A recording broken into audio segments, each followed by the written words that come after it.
കേരളത്തിലെ പാർട്ടിക്ക് നവോന്മേഷം നൽകും.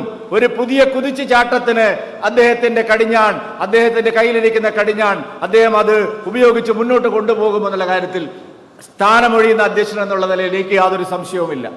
അദ്ദേഹത്തിന്റെ പേര് പാർട്ടിയുടെ സംസ്ഥാന അധ്യക്ഷ സ്ഥാനത്തേക്ക് പരിഗണിക്കപ്പെടുന്നു എന്നുള്ള ആശയം ഉരുത്തിരിഞ്ഞു വന്ന ഉടനെ തന്നെ കേരളത്തിലെ എല്ലാ BJP നേതാക്കളും ഒരുമിച്ചിരുന്ന് അദ്ദേഹമായിരിക്കും അടുത്ത 5 വർഷം കേരളത്തിൽ ഭാരതീയ ജനതാ പാർട്ടിയെ നയിക്കേണ്ടതെന്ന് ഐകകണ്ഠേനയാണ് തീരുമാനമെടുത്തത്. കഴിഞ്ഞ 4 മാസമായിട്ട് ഈ മുന്നിൽ നിൽക്കുന്ന നമ്മുടെ മാധ്യമ സുഹൃത്തുക്കളെല്ലാം എന്തെല്ലാം പ്രചരണങ്ങൾ നടത്തി, എന്തെല്ലാം വ്യാഖ്യാനങ്ങൾ ഉണ്ടായി, എന്തെല്ലാം ആഖ്യാനങ്ങൾ ഉണ്ടായി, അതിനെല്ലാം അപ്പുറത്താണ് ഭാരതീയ ജനതാ പാർട്ടിയുടെ കാര്യങ്ങളെന്ന് തെളിഞ്ഞിരിക്കുകയാണ് അദ്ദേഹത്തിന്റെ സ്ഥാനാരോഹണത്തിലൂടെ എന്നുകൂടി പറയാൻ ഞാൻ ഈ അവസരം ഉപയോഗിക്കുകയാണ്. ഞാൻ ദീർഘിപ്പിക്കുന്നില്ല. വളരെ ഘടനാപരമായിട്ടുള്ള പല മാറ്റങ്ങളും കഴിഞ്ഞ കുറച്ച് കാലങ്ങളായിട്ട് നമ്മുടെ പാർട്ടിക്കകത്ത് വന്നുകൊണ്ടിരിക്കുന്നു.